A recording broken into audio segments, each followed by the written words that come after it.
Jessie Otto Hite grew up in Houston.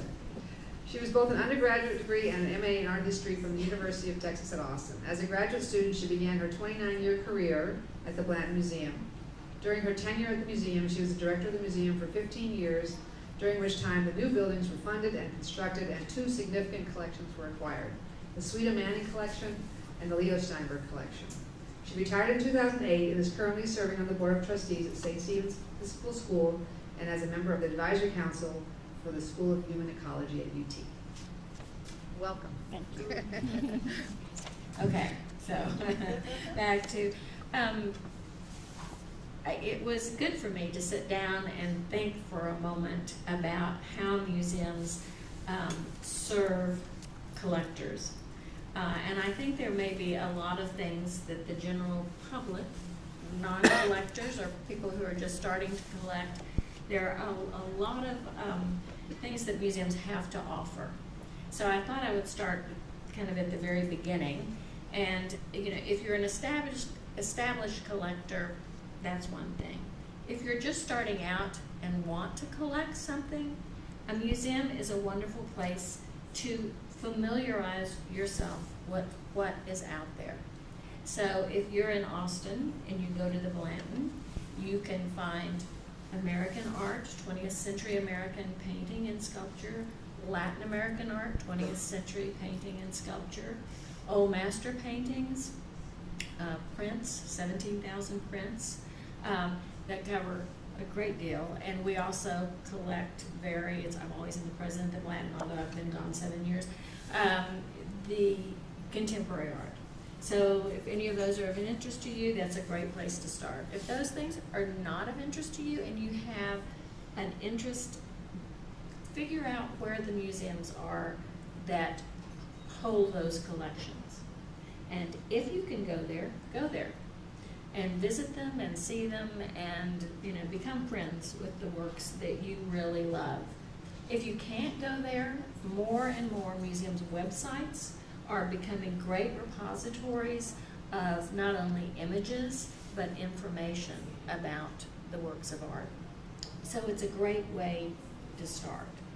If you are a collector and you know what you love, I had a collector friend in Dallas who has a very important collection, and when 20 years ago the new director of the Dallas Museum came in, he said to her, you need to focus more. You're too broad.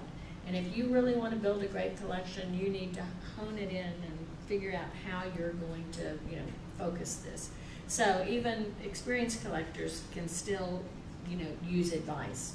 So if you were a collector and you wanted to know more about say you loved old master paintings, and say you loved old master paintings from Italy, then the Blanton would be a wonderful place for you to come, because you could learn so much just by using your eyes and walking through the galleries and educating yourselves. You could read the labels. You could come to talks. There are, many things. You can go on the website. Many museums, the Blanton does not have one because we're part of the University of Texas and they have lots of libraries, but many museums have libraries where you can go and educate yourself about what you're interested in. You can join groups at museums. There was a print council at the Blanton. You can go on the museum trips, which are a wonderful way to get somewhere and learn something.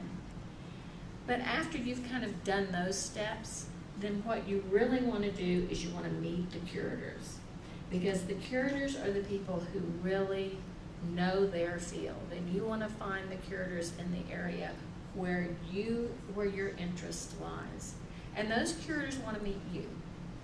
And I've never met a curator who didn't want to share their passion about their field, but they also are interested in you because if you start coming, if you're interested in contemporary art and you come to the Blanton and you say, I want to learn more about how to interact with contemporary artists. How do I do a studio visit? How do I, decide what I want? And all the curators love that, and they would many times love to take you be part of the East Austin studio tours, bring you to artist studios.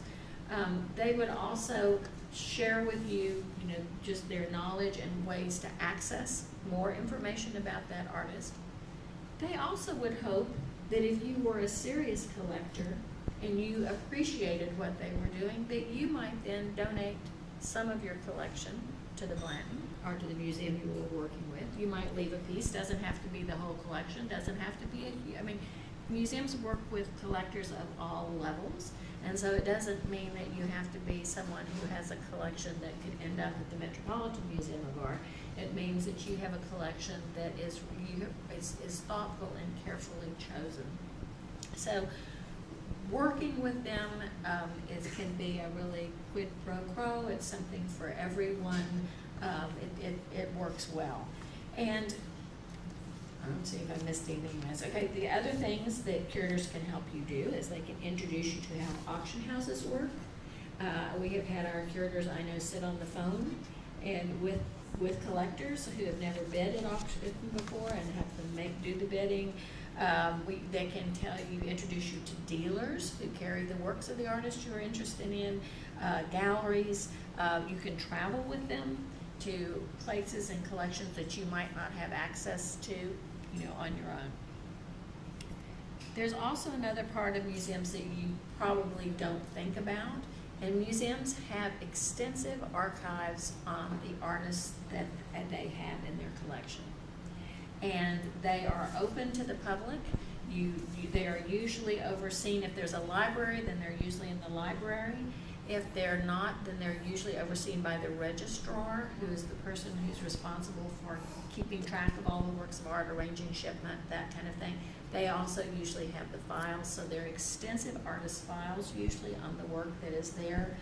Then they also, even museums that don't have libraries, many of them, most of them, subscribe to the auction catalogs.